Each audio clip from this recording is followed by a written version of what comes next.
శ్రీ సాయినాథాయ నమః. శ్రీ సాయి సచ్చరిత్రము 46వ అధ్యాయము. బాబా గయ వెళ్ళుట రెండు మేకల కథ. ఈ అధ్యాయములోని శ్యామ కాశీ గయా ప్రయాగ యాత్రలకు వెళ్ళుట, బాబా ఫోటో రూపమున అతని కంటే ముందే వెళ్ళుట చెప్పెదము.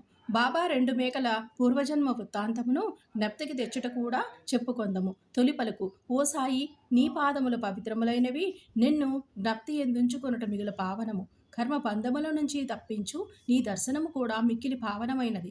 ప్రస్తుతం నీ రూపం అగోచరమైనప్పటికీ భక్తులు నీ ఎందే నమ్మకముంచినచో వారు నీవు సమాధి చెందక ముందు చేసిన లీలలను అనుభవించెదరు. నీవు కంటికి కనబడని చిత్రమైన దారముతోని నీ భక్తులను దగ్గర నుంచి గాని ఎంతో దూరం నుంచి గాని ఈడ్చెదవు. వారిని దయగల తల్లి వలె కౌగలించుకొనెదవు. నీవెక్కడున్నావో నీ భక్తులకు తెలియదు, కానీ నీవు చతురతతోని తీగలను లాగుటచే వారి వెనుకనే నిలబడి తోడ్పడుచున్నావనియు తుట్టతుదుకు గ్రహించెదరు. బుద్ధిమంతులు, జ్ఞానులు, పండితులు అహంకారముచే సంసారమనే గోతిలో పడెదరు. కానీ నీవు నీ శక్తి వలన నిరాడంబర భక్తులను రక్షించదవు. అంతరికముగను అదృశ్యముగను ఆటంకములు అంతరికముగను అదృశ్యముగను ఆటంతయునూ ఆడెదవు. కానీ దానితో నీకెట్టి సంబంధము లేనట్లు కనిపించదవు. నీవే పనులన్నీయును నెరవేర్చుచున్నప్పటికీ ఏమీయును చేయని వాని వలె నటించదవు. నీ జీవితమునెవరూ తెలియజాలరు. కాబట్టి మేము పాపములు నుంచి విముక్తి పొందుట ఎట్లనగా శరీరమును, వాక్కును, మనస్సును నీ పాదములకు సమర్పించి నీ నామమునే జపించవలయును. నీ భక్తుల కోరికలను నీవు నెరవేర్చదవు. ఎవరికైతే కోరికలుండవో అట్టివానికి నీవు బ్రహ్మానందమునిచ్చెదవు. నీ మధురమగు నామము జపించుటయే భక్తులకు సులభ సాధనము. ఈ సాధన వలన మన పాపములు రజస్తమో గుణములను నిష్క్రమించును. సాత్విక గుణములు ధార్మికత్వము ప్రాముఖ్యం వహించును. దీనితో నిత్యానిత్యముల గల భేదము, నిర్వ్యామోహము, జ్ఞానము లభించును. మనమట్టి సమయమందు గురువునే అనగా ఆత్మనే అనుసంధానము చేసెదము. ఇదియే గురువునకు సర్వస్య శరణాగతి. దీనికి తప్పనిసరి ఒకే గుర్తు: మన మనసు నిశ్చలము, శాంతము అగును. ఈ శరణాగతి గొప్పదనము, భక్తి, జ్ఞానములు విశిష్టమైనవి. ఎందుకనా శాంతి, అభిమాన రాహిత్యము, కీర్తి, తదుపరి మోక్షము ఒకటి వెనుక ఇంకొకటి వెన్నంటి వచ్చును. ఒకవేళ బాబా ఎవరైనా భక్తుని ఆమోదించినచో రాత్రింబవళ్ళు అతని చెంతనేయుండి ఇంటి వద్దకు గాని దూరదేశమున కాని వానిని వెంబడించుచుండును. భక్తుడు తన ఇష్టం వచ్చిన చోటునకు పోనిమ్ము. బాబా అచటకు భక్తుని కంటే ముందుగా పోయి ఏదో ఒక ఊహించరాని రూపమున ఉండును. ఈ దిగువ కథ దీనికి ఉదాహరణము. గయయాత్ర. బాబాతోని పరిచయం కలిగిన కొన్నాళ్ల తరువాత కక్కా సాహెబ్ తన పెద్ద కుమారుడు బాబు ఉపనయనము నాగాపూరులోని చెయ్య నిశ్చయించెను. సుమారు అదే సమయమునందు నానాసాహెబ్ చంద్రోర్కరు తన పెద్ద కుమారుని వివాహము గ్వాలియర్లోని చెయ్య నిశ్చయించుకొనును.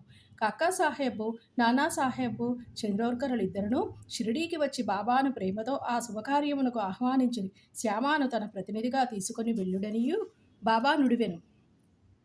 తామే స్వయముగా రావలసినదనియు బలవంత పెట్టగా బాబా వారికి శ్యామాను తీసుకుని పోవలసినదనియు కాశీప్రయాగ యాత్రలు ముగియేసరికి నేను శ్యామ కంటే ముందుగానే గయలోని కలుసుకునేదననియు చెప్పెను.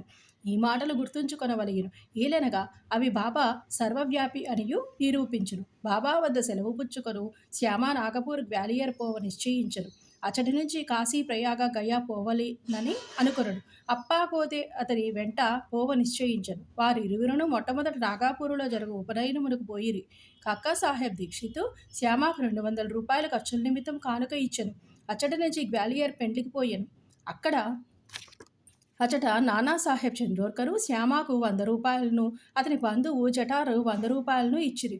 అక్కడ నుంచి శ్యామ కాశీకి వెళ్ళెను. అచట జటారు యొక్క అందమైన లక్ష్మీ నారాయణ మందిరములోని అతనికి గొప్ప సత్కారము జరిగెను. అచటి నుంచి శ్యామ అయోధ్యకు పోయెను. అచట జటారు మేనేజరు శ్రీరామ మందిరమునకు ఆహ్వానించి మర్యాద చేశాను. వారు అయోధ్యలోని 21 రోజులు ఉండిరి.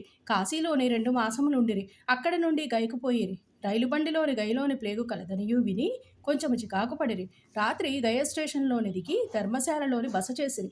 ఉదయమే గయా పండా వచ్చి ఇట్లనను: యాత్రికులందరూ బయలుదేరుచున్నారు, మీరు కూడా త్వరపడుడు. అచట ప్లేగు గలదా అని శ్యామ ప్రశ్నించను. లేదని పండా జవాబునిచ్చెను. మీరే స్వయముగా వచ్చి చూచుకొనుడనెను. అప్పుడు వారు అతని వెంట వెళ్ళి పాండా ఇంటిలోని దిగిరి. ఆ ఇల్లు చాలా పెద్దది.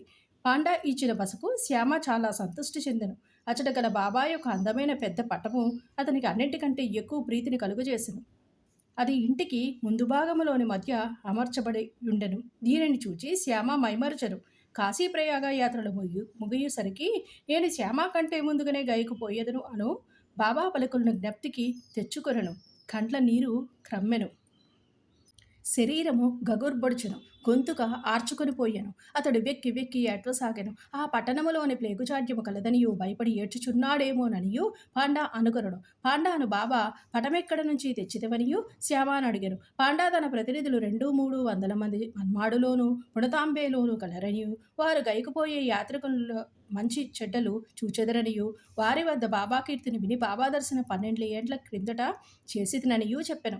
షిరిడీలోని శ్యామా ఇంటిలోని వేలాడుచున్న బాబా పటమును చూచి దానినిమ్మని కోరితిననియు బాబా అనుజ్ఞ పొంది శ్యామా దానిని తనకిచ్చిననియు చెప్పెను. శ్యామ పూర్వం జరిగిన దంతయులు జ్ఞప్తికి తెచ్చుకొనను.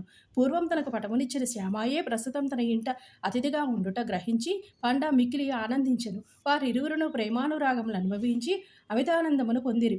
శ్యామాకు పాండా చక్కని రాజనాంజనములతోడి స్వాగతమిచ్చెను. పాండా ధనవంతుడు. అతడొక పల్లకిలోన కూర్చుండి శ్యామాను ఏనుగుపైన కూర్చుండబెట్టి ఊరేగించెను. అతిథికి తగిన సౌఖ్యములన్నీయును ఏర్పరచెను. ఈ కథ వలన నేర్చుకొనవలసిన నీతి. బాబా మాటలు అక్షరాల సత్యములయ్యననియు బాబాకు తన భక్తుల యందు ప్రేమ అమితమనియు తెలియచున్నది. ఇదియే కాక వారికి జంతువుల యందు కూడా సమాన ప్రేమ ఉండెను. వారు వానిలోని ఒకరిగా భావించడి వారు. ఈ దిగువ కథ దీనిని వెల్లడి చేయుచున్నది. 2 మేకల కథ. ఒకనాడు ఉదయం బాబా లెండీ తోట నుంచి తిరిగి వచ్చుచుండెను. మార్గమున మేకల మందను చూచెను. అందులోని 2 మేకల మీద బాబా దృష్టి పడెను. బాబా వారిని సమీపించి ప్రేమతో తాకి లాలించి వారిని 32 రూపాయలకు కొనెను. బాబా వైఖరిని చూచి భక్తులు ఆశ్చర్యపడిరి. బాబా మిగుల మోసపోయిననియు వారు అనుకొనిరి. ఎందుచేతననగా ఒక్కొక్క మేకను 2 గాని 3 గాని 4 గాని రూపాయలకు కొనవచ్చును. 2 మేకలకు 8 రూపాయలకు హెచ్చు కాదనిరి. బాబాను నిందించిరి. బాబా నెమ్మదిగాను ఊరుకొనెను. శ్యామ తాత్యాకోతే బాబాను సమాధానం వేడగా బాబా నాకు ఇల్లు గాని కుటుంబం గాని లేకుండుట చేత నేను ధనము నిలువ చేయరాదు అనిరి. మరియు బాబా తమ ఖర్చుతోనే 4 సేర్ల శనగపప్పును కొని మేకలకు పెట్టుమని చెప్పిరి. పిదప ఆ మేకలను వారి యజమానికి తిరిగి ఇచ్చివేసి వాని వృత్తాంతమును ఈ రీతిగా చెప్పిరి. ఓ శ్యామ తాత్య మీరీ బేరములోని నేను మోసపోయితుననియు అనుకొనుచున్నారు. అట్లు కాదు. వాని కథ వినుడు. గత జన్మలో వారు మానవులు. వారి అదృష్టం కొలది నా జతగాండ్రుగా నుండెడివారు. వారు ఒకే తల్లి బిడ్డలు. మొదట వారికి ఒకరిపై ప్రేమ ఉండెను. ఒకరిపై ఇంకొకరికి ప్రేమ ఉండెను. రాను రాను శత్రువులైరి. పెద్దవాడు సోమరివాడు, చిన్నవాడు చురుకైనవాడు. అతడు చాలా ధనమును సంపాదించెను. పెద్దవాడు అసూయ చెంది చిన్నవాడిని చంపి వాని ద్రవ్యమును అపహరించి నెంచెను. తమ సోదరత్వమును మరచి వారిద్దరును కలహించిరి. అన్న తమ్ముని చంపుటకు పెక్కు పన్నుగడలను పన్నెను. కానీ నిష్ప్రయోజనములయ్యెను. ఇద్దరును బద్ధ వైరులైరి. అన్న ఒకనాడు తన సోదరుని బడతతో కొట్టెను. చిన్నవాడు అన్నను గొడ్డలతో నరికెను. ఇద్దరదే స్థలమున చచ్చిపడిరి. వారి కర్మఫలముచే బేకలుగా పుట్టిరి. నా ప్రక్క నుంచి పోవుచుండగా వారిని ఆనవాలు పట్టి తిని వారి పూర్వ వృత్తాంతమును జ్ఞప్తికి తెచ్చుకొంటిని. వారి ఎందు కనికరించి వారికి తిండి పెట్టి కొంత విశ్రాంతి కలుగజేసి ఓదార్చవలయుననియు అనుకొంటిని. అందుచే ఇంత ద్రవ్యమును వ్యయపరిచితిని.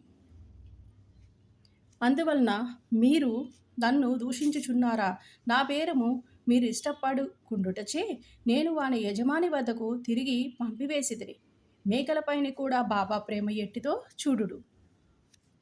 శ్రీ సాయినాథాయ నమః. 46వ అధ్యాయము సంపూర్ణము. సద్గురు శ్రీ సాయినాథార్పణమస్తు. శుభం భవతు.